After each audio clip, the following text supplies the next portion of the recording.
이번 에베소서 2장은 여러분과 에베소서에 대한 두 번째 이야기입니다. 오늘 주시는 말씀을 통하여 예수 그리스도를 통한 제자로의 부름, 교회로의 세움이 더욱 견고해지는 은혜의 시간이 되길 소망합니다. 로마 감옥, 일종의 가택연금을 당했던 사도 바울은 자신이 3년간 복음을 전하고 헌신했던 에베소 교회, 놀라운 복음의 역사를 누렸고 직접 목격했던 이 에베소의 교회에 대한 소식을 전해 듣습니다. 안타깝게도 사도 바울이 전해 들었던 이 소식은 에베소 교회가 맡겨진 복음의 사명을 잘 감당하고 있다는 소식이 아니라 그와 반대되는 이야기입니다. 에베소서 2장 4절, 국률이 풍성하신 하나님의 사랑으로 허물과 죄, 불순종, 진노의 자녀에서 벗어나 구원이라는 하나님의 선물을 받은 성도와 교회가 사명과 목적을 상실하고 복음을 받아들이기 이전의 상황으로 에베소 사람들을 지배하던 우상과 물질, 주술, 세상의 가치관으로 다시 쫓아가며 흔들리고 있다라는 소식을 전해 듣습니다. 또한 예수 그리스도의 피로 세워진 교회가 예수 그리스도의 그 사명을 잘 감당해야 되는 교회가 다툼과 분열의 길을 걷고 있다라는 소식이 전해집니다. 이에 사도 바울은 에베소서 1장에서 복음과 신앙을 떠난 성도들을 향해 에베소서 1장 18절의 말씀에 주목해서 마음의 눈을 밝혀 부르심의 소망, 성도다움, 영광의 풍성함을 붙잡으라라고 권면했습니다. 그리고 오늘 우리에게 주신 에베소서 2장 말씀을 통해서 하나님의 국률, 은혜, 예수 그리스도의 피를 통해 구원받은 성도들이 함께하는 공동체, 교회를 향해서 이제 막힌 담을 허물고 평안으로 주님께서 맡기신 선한 일을 행하라, 끝까지 행하라 라고 권면합니다. 당시 에베소 교회 안에는 유대 출신의 그리스도인과 이방 출신의 그리스도인이 함께하고 있었습니다. 어떤 상황과 사건으로 이 둘이 분열되고 갈등을, 반목을 일으켰는지에 대한 정확한 기록은 알 수 없지만 우리가 성경을 통해 유추해 볼 수는 있을 것 같습니다. 여러분 잘 알고 계시는 요한복음 4장의 말씀을 보면 우물가에 있던 사마리아 한 여인이 물을 달라라고 말씀하신 예수님을 향해 이렇게 이야기합니다. 어찌하여 사마리아 여자인 나에게 물을 달라 하나이까? 사마리아인은 유대인은 사마리아인과 상종하지 않는 그 상황을 알 수 있습니다. 또한 갈라디아서 2장 말씀을 보면 안디옥에 머물며 이방인과 식사하던 베드로가 야고보를 따르던 사람들이 그곳에 도착한 것을 보고 할례자를 두려워하여, 즉 야고보를 따르던 유대 사람들을 두려워하여 황급히 떠났던 사건으로 우리는 사건을 기억하고 있습니다. 이 두 가지를 통해 유추해 볼 때 예수 그리스도께서 십자가의 죽으심으로 율법을 완성하셨음에도 율법을 폐하러 오신 것이 아니라 율법을 완성하러 오신 예수님께서 십자가의 죽으심으로 사랑을 증명하셨음에도 불구하고 아직 율법이라는 기준, 율법이라는 담이 남아있는 유대 출신 그리스도인들을 향해 그들에게는 아직 이방인 그리스도인들을 받아들이지 못하는 상황이 마음이 있었던 것 같습니다. 또한 이와 마찬가지로 에베소 교회 안에 있던 또 다른 그리스도인, 헬라인, 비유대인 출신들은 자신들이 유대인들보다 수가 더 많아지자 과거 유대인들로부터 당했던 멸시, 짐승보다 못했던 취급, 율법과 무할례로 무시받았던 그 상황들이 고통과 아픔, 또 때로는 서러움을 잊지 못하고 유대 출신 그리스도인들을 향해 이제 자신들이 다수가 되었음을 선언하며 자신들의 힘으로 이 교회를 이끌어가겠다라는 담을 세우고 교회 안에서 행동들을 보입니다. 예수 그리스도의 피로 구원을 선물받아 새로운 사람, 피조물이 되었음에도 동일하게 구원을 받았음에도 불구하고 여전히 각자의 과거에 사로잡혀 에베소 성도들은 지금 벗어나지 못하고 서로를 대한 담을 쌓고 있는 것입니다. 서로 분열하고 분쟁하고 하나님께서 맡겨주신 선한 일을 감당하지 못하고 있는 거죠. 개인적으로는 그리스도에 대한 복음의 사명, 은혜를 잃어버렸고 교회 안으로는 서로 분열하고 갈등하는 이 소식을 사도 바울은 듣고 19절의 말을 전하고 있습니다. 본문 19절의 말씀을 함께 읽겠습니다. 그러므로 이제부터 너희는 외인도 아니요 나그네도 아니요 오직 성도들과 동일한 시민이요 하나님의 권속이라. 오늘 본문의 핵심 단어라고 볼 수 있는 권속이라는 말은 집이라는 공간 안에 한 세대가 이룬 가족이라고 해석될 수 있습니다. 권속이라고 번역된 이 헬라어 오이케오스는 집이라는 뜻을 가진 오이코스라는 단어에서 파생되었는데 집에 속한 자, 즉 가족, 좀 더 확장하면 식구, 같이 밥을 먹는 사람들을 의미합니다. 정리하면 예수 그리스도 한 분을 통해 복음이라는 사명을 함께 받았습니다. 그리고 그 사명을 위해 하나의 교회를 이루어 가야 함에도 불구하고 서로를 향해 벽을 쌓고 분열하며 갈등을 만들어내는 이 에베소 성도들을 향해 사도 바울은 너희들은 가족이다. 너희들은 식구이다. 이 사실을 잊지 말라라고 권면하고 있는 것입니다. 그런데 우리가 이와 함께 알아야 되는 것이 있습니다. 아무리 한 가족이라 하더라도 다툼과 갈등, 섭섭함은 생길 수 있다라는 것입니다. 남이면 포기하고 멀리하면 그만인데 좋든 싫든 포기할 수 없는 가족이니까 더 다투기도 하고 때로는 더 서운한 것 같습니다. 여러분 가족도 좀 싸우시죠? 예, 뭐 끄덕이시는 분도 있고, 예, 그렇습니다. 저희 집만 싸우는 게 아닙니다. 예. 제가 이 자리를 빌어 저희 아내와 아들과 딸에게 정말 미안한 이야기를 하려고 합니다. 저에게도 약간 불치병이 있습니다. 예. 뭐냐면 저녁을 먹으면 바로 기절한다는 것입니다. 예. 저녁을 먹고 좀 설거지도 하고 뭐 이것저것 정리도 하고 아이들과 놀아줘야 되는데 이제 초등학교 4학년인 아들의 공부도 좀 도와주고 아직 한글을 몰라서 책을 읽어달라는 딸의 책도 좀 읽어주고 해야 되는데 이상하게 저녁만 먹으면 온몸의 스위치가 꺼집니다. 짧게는 30분, 길게는 다음날 아침에 눈을 뜹니다. 당연히 아내 입장에서는 아이들 입장에서는 아빠가 이상할 겁니다. 근데 저도 그러고 싶진 않은데 이상합니다. 그래서 아내한테 나도 그러고 싶지 않은데 꾸벅꾸벅 젖는 모습을 보면 아내가 이런 얘기를 하죠. 차라리 그럴 거면 들어가 자라. 네, 아멘입니다. 사람이 모이는 곳에는 다툼과 갈등이 조금씩 있습니다. 가족이지만 서로 다른 생활의 패턴과 습관으로 인해서 조금 다투기도 하고 싫어하기도 합니다. 하지만 가족이니까 이해하고 먼저 받아들여야 되는 것 같습니다.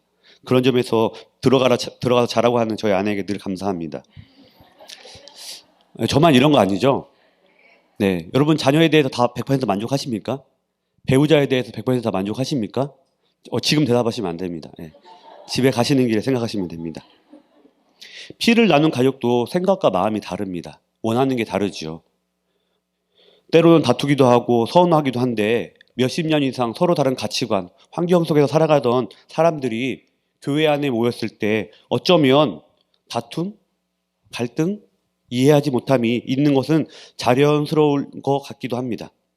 하루아침에 눈빛만 봐도 이 사람이 어떤 생각을 하든지 무엇을 원하는지 우리는 알 수 없죠. 이해하기 쉽지 않습니다. 하지만 제가 놀라운 사실을 휴게소 화장실에서 발견했습니다.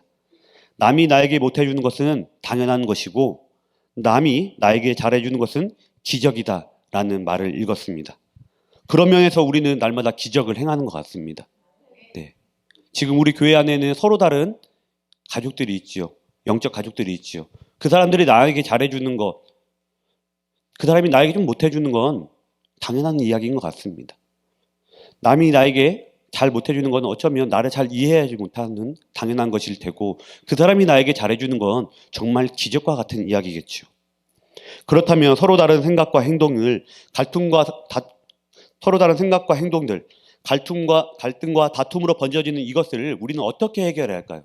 그냥 당연한 것이라고만 치부하기에는 우리가 함께 신앙생활하는 이 공동체에게 맡겨진 사명이 너무나 분명하고 우리가 행해야 될 것이 혼자서 할 수 없는 일이기에 우리는 이 벽과 갈등과 다툼을 반드시 해결해야 합니다. 어떻게 하면 해결할 수 있을까? 사도 바울은 20절과 22절에서 그 해결책을 우리에게 제시하고 있습니다. 본문 20절에서 22절 말씀을 함께 읽겠습니다. 너희는 사도들과 선지자들의 터 위에 세우심을 입은 자라.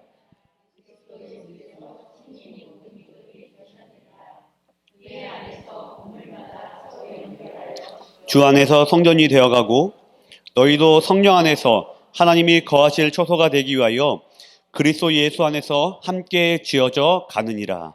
아멘. 사도 바울은 서로 다른 가치관, 생활의 습관, 생각, 그리고 서로 다른 아픔을 가지고 있는 담을 쌓은 유대 출신 그리스도인들과 이방 출신 그리스도인들을 향해서 당신들을 위해 예수님께서 모퉁이 돌이 되셨다라고 말합니다. 유대 출신 그리스도인만 있으면 유대 출신 그리스도인만 있으면 무엇인가를 가로막는 벽, 담이 됩니다. 또한 이방 출신 그리스도인만 있으면 그들도 역시 무엇인가를 가로막는 벽과 담이 됩니다. 우리를 향해 구원의 계획을 세우신 하나님 사랑을 막는 담이고, 또한 십자가 죽음으로 구원을 완성하신 예수의 사랑을 가로막는 벽이 되는 것입니다. 하지만 예수 그리스도께서 모퉁이 돌이 되셨을 때, 그 모퉁이 돌을 우리가 받아들였을 때 다투며 분열하던 그들은 하나가 되었습니다. 하나님 사랑을 증명하며 선한 일을 행하는 교회가 되었고, 예수 그리스도의 피가 그 피 흘림으로 세워진 교회가 된 것입니다. 한 사람만 서 있을 때는, 유대 출신 그리스도인만 있을 때는 그저 벽일 뿐이었습니다. 이방 출신 그리스도인만 있을 때는 그저 담에 불과했습니다. 하지만 그 사이 예수 그리스도께서 모퉁이 돌이 되어졌을 때 그 둘은 연결되었고, 예수 그리스도께서 피 흘려 세우신 교회가 된 것입니다. 마찬가지로 나의 가치관과 생각이 아니라 모든 민족을 구원하시고자 하는 하나님의 계획으로, 나를 구원하신 예수 그리스도의 그 마음으로 우리는 서로 바라보고 서로 연결되어야 합니다. 서로 다른 환경 속에서 살아왔더라도 우리는 예수 그리스도를 통하여 동일하게 구원을 받은 사람입니다. 서로 다른 구원을 받은 것이 아니라 영원한 예수 그리스도 통한 유일한 구원을 받은 사람입니다.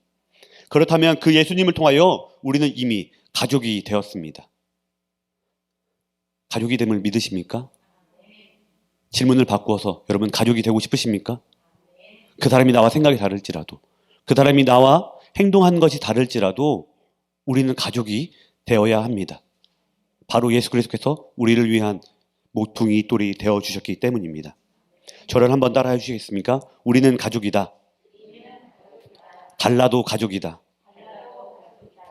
가족은 결코 혼자가 아닙니다.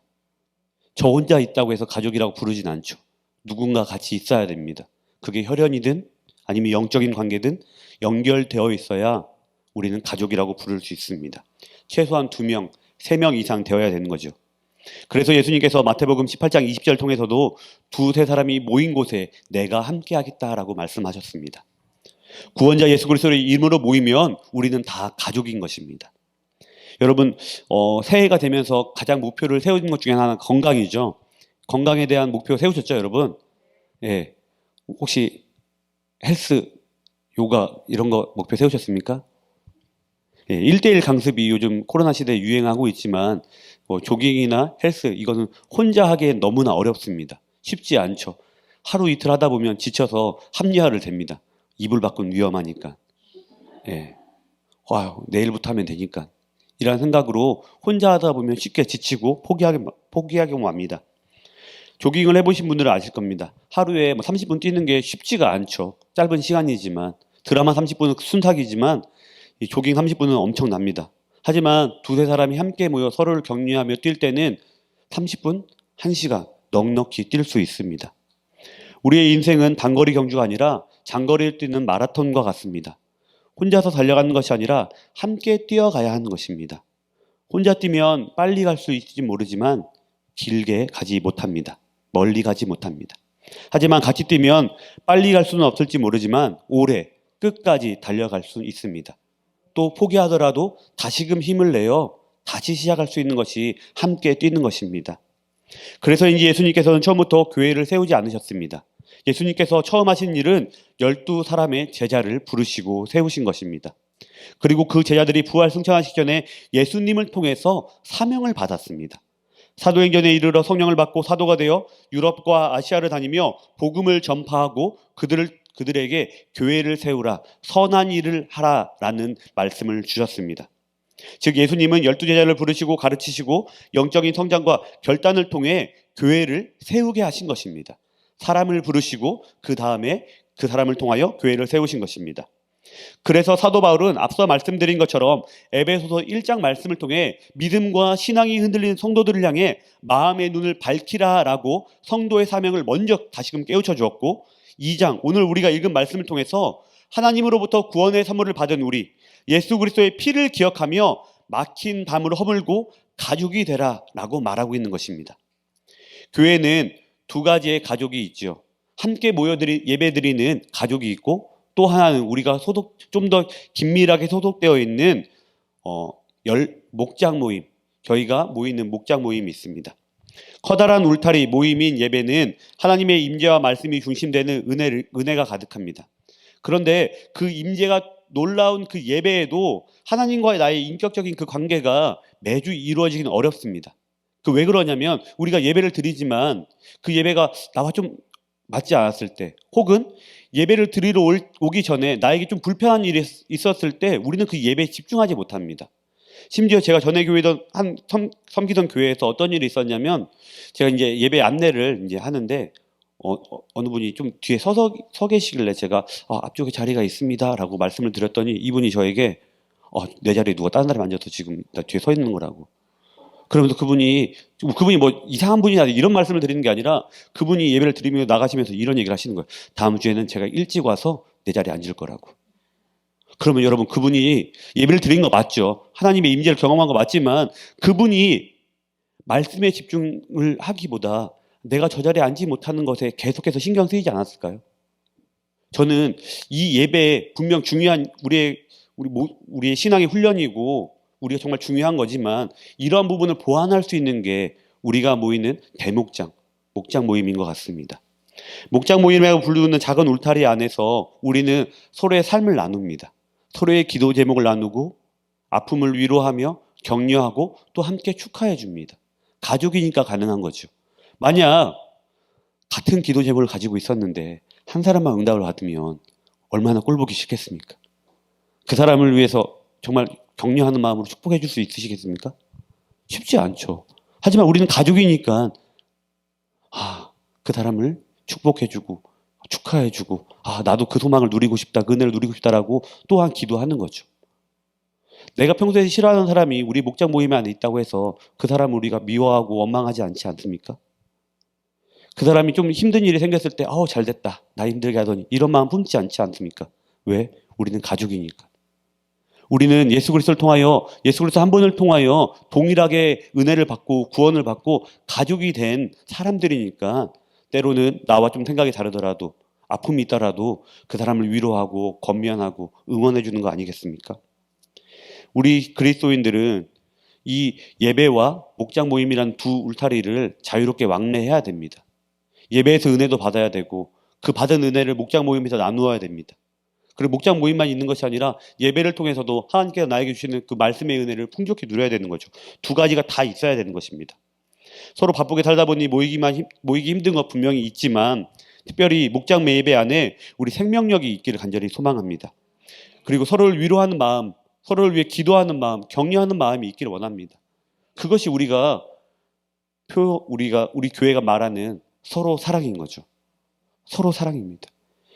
예배를 통해 말씀의 은혜를 받고 그 말씀 받은 은혜를 목장 모임을 통해서 우리 함께 신앙생활을 목원들을 향해서 흘려보내는 것, 함께 웃어주고 함께 울어주는 그 모습이 우리 안에 꼭 있어야 됩니다.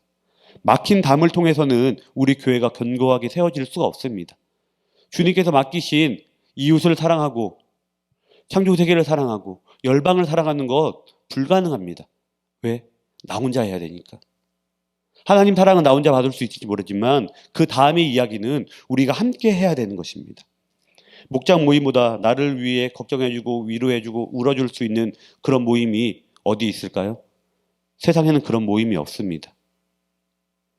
사도 바울은 지금 이 이야기를 하는 거죠. 맡겨주신 선한 사명을, 선한 일을 잘 감당하기 위해서는 주님께서 주신 그 복음의 은혜가, 피 흘려 세우신 교회가 그 역할을 잘 감당하기 위해서는 나 혼자 서 있으면 안 된다라는 얘기죠. 함께 서 있어야 되고 함께 연결되어 있어야 된다라고 말하는 것입니다. 여러분, 로마서의 말씀을 혹시 로마서 말씀 중에 우리가 구원은 어떻게 받죠? 로마서 믿음으로 받죠. 믿음은 내가 고백하는 것인데 이 에베소서의 말씀은 에베소 2장 말씀을 쭉 읽어보면 하나님께서 우리를 구원하실 계획을 세우시고 하나님께 우리에게 다가오셨다는 이야기를 담고 있습니다. 이 말을 왜 드리냐면 우리가 사랑하는 것, 목원들을 사랑하는 것, 교회를 사랑하는 것, 나와 다른 사람을 사랑하는 것은 내가 다가서야 가능한 것이기 때문에 그렇습니다. 하나님께서 우리를 구원하시기 위해 이 땅에 오셨던 것처럼 예수님께서 나를 위해 십자가에 달려 돌아가셨던 것처럼 내가 그렇게 행해야 되는 것입니다. 입술의 고백이 물론 중요하고 믿음으로 고백하는 것 중요하지만 내가 행하지 않는다면 불가능해지는 거죠. 하나님께서 우리를 향해 구원의 계획을 세우셨지만 예수님을 이 땅에 보내지 않으셨다면 어떻게 가능했겠습니까? 하나님께서 독생자 예수 그리스도를 이 땅에 보내셨습니다. 행하신 거죠. 마찬가지로 우리도 그 구원의 사명을 잘 감당하도록 복음의 은혜에 충실하도록 우리가 행해야 됩니다. 서로 사랑해야 합니다. 왜? 우리는 주님의 은혜를 받은 사람이기 때문에, 한 가족이 되었기 때문에, 주님께서 우리를 위해 모퉁이 돌이 되어주셨기 때문에 우리는 서로 사랑해야 합니다. 물론 꼴보기 싫은 사람 분명히 있을 겁니다. 네, 있겠죠. 하지만 그 꼴보기 싫은 사람이 그리스도의 눈으로 바라볼 때, 예수 그리스도의 심장으로 바라볼 때 기도의 제목이 될 줄로 믿습니다. 우리가 품고 서로 사랑해야 될 그 사람으로 변화될 줄로 믿습니다. 어쩌면 주님께서 우리를 바라보셨을 때 꼴보기 싫었던 그 사람보다 더 꼴보기 싫지 않았을까요? 십자가의 은혜를 주셨음에도 불구하고, 베풀어 주었음에도 불구하고 복음을 떠나 다시금 옛생활로 돌아가려고 했던 나의 못된 자아들, 이전 것은 지나고 보라 새 사람이 되었도다라고 말씀하셨음에도 불구하고 다시 과거로 돌아가려고 했던 에베소의 성도들의 모습, 우상을 붙잡고 주술에 얽매이며 문란한 사회적 가치를 쫓아왔던, 물질의 풍요만을 쫓았던 그 모습이 나의 모습과도 같았을지도 모르기 때문입니다. 사랑하는 성도 여러분, 다시 한 번 더 우리는 가족이 되어야 함을 기억하시길 바랍니다. 나의 힘으로는 할 수 없습니다. 예수 그리스도가 모퉁이 돌이 되어주셨을 때, 내가 예수 그리스도를 더욱더 십자가 지신 그 주님을 바라보았을 때 우리는 연결될 수 있는 것입니다. 연결되었을 때 우리는 놀라운 일을 할 수 있습니다. 본문 마지막에 22절 말씀 우리 함께 읽겠습니다. 2장 22절 말씀 있습니다. 너희도 성령 안에서 하나님이 거하실 처소가 되기 위하여 그리스도 예수 안에서 함께 지어져 가느니라. 아멘. 벽 하나만 있으면 하나님께서 거하실 처소가 될 수 없습니다. 벽이 연결되어야 처소가 완성됩니다. 나 혼자서 할 수 없다는 얘기를 반복적으로 드립니다. 주님께서 함께 하셔야 됩니다. 그리고 그 주님을 통해서 옆 사람을 바라봐야 되고, 나와 다른 사람과 연결되어야 되고, 그 사람을 중보하며 축복하며 그 사람을 세워갈 수 있도록 나와 다름을 인정하고 이해해야 합니다. 예수 그리스도 통해서 우리는 그것을 행할 수 있습니다. 그리고 그 행함이 이루어져야 하나님께서 거하실 처소가 되는 겁니다. 에베소서 2장에서 말씀하는 하나님께서 우리에게 맡기신 선한 일을 우리가 감당할 수 있는 거죠. 나 혼자서는 감당할 수 없습니다. 구원은 받을 수 있을지 모르지만 선한 일을 감당할 수는 없는 거죠. 오늘까지 해서 지금 4일차 사랑 이야기 열방이 진행되고 있습니다. 여러분, 열방 이야기 4개국을 갔는데 한 명이 간 게 아니지 않습니까? 가기 전부터 서로를 격려하고 기도하고 준비하면서 하나가 돼요. 사랑으로 하나가 돼요. 예수 그리스도의 그 심장을 가지고 나아간 거 아닙니까? 혼자서 수많은 짐들을 들고 간 게 아닙니다.